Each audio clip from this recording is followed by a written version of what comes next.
અમદાવાદ અને રાજકોટમાં ખાણીપીણીના મુદ્દે ચોંકાવનારી ઘટનાઓ સામે આવી છે, જેના કારણોમાં કેટલા ચિંતા વ્યાપી છે। અમદાવાદના રાણીપ વિસ્તારમાં આવેલી પકોડીની લારી પર પાણીપુરી ખાવા ગયેલી એક મહિલાએ આક્ષેપ કર્યો છે કે પાણીમાંથી હાડકાનો ટુકડો નીકળ્યો હતો। આ ઘટનાનો વિડીયો સોશિયલ મીડિયામાં વાયરલ થતાં જ ખાણીપીણીના શોખીનોમાં ફફડાટ ફેલાયો છે। સમગ્ર મામલે ફૂડ વિભાગ દ્વારા પાણીપુરીની લારી જપ્ત કરી દંડ ફટકારવામાં આવ્યો છે। બીજી તરફ રાજકોટમાં મનપાની ફૂડ શાખા દ્વારા કરવામાં આવેલી GG3 ઢોસા કોર્નર અને જય દ્વારકાધીશ હોટલમાં કેમિકલયુક્ત પિક અને ઓરેન્જ ડાયનો ઉપયોગ થતો હોવાનું સામે આવ્યું છે, જે માનવ સ્વાસ્થ્ય માટે ગંભીર જોખમરૂપ હોવાનું જણાવાયું છે। આ કેસમાં કોર્ટે કાર્યવાહી કરતા દંડ અને જેલની સજા ફટકારી છે।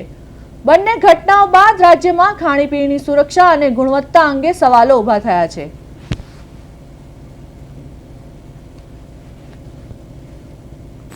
કોર્પોરેશનની ટીમે સ્થળ પર તપાસ કરી હતી। સ્થળ પર તપાસ કરતાં અત્યારે જે બહેનનો આક્ષેપ છે કે હાડકું મળ્યું હતું, જે તે હાડકું કે દુકાનદાર દ્વારા લાકડું કહેવામાં આવતું શું મળ્યું હતું એ વસ્તુ મળી આવી નથી, પણ બેદરકારી દુકાનદારની ચોક્કસ છે કે જે પાણીપુરીની લારીવાળા છે એની બેદરકારી ચોક્કસ છે।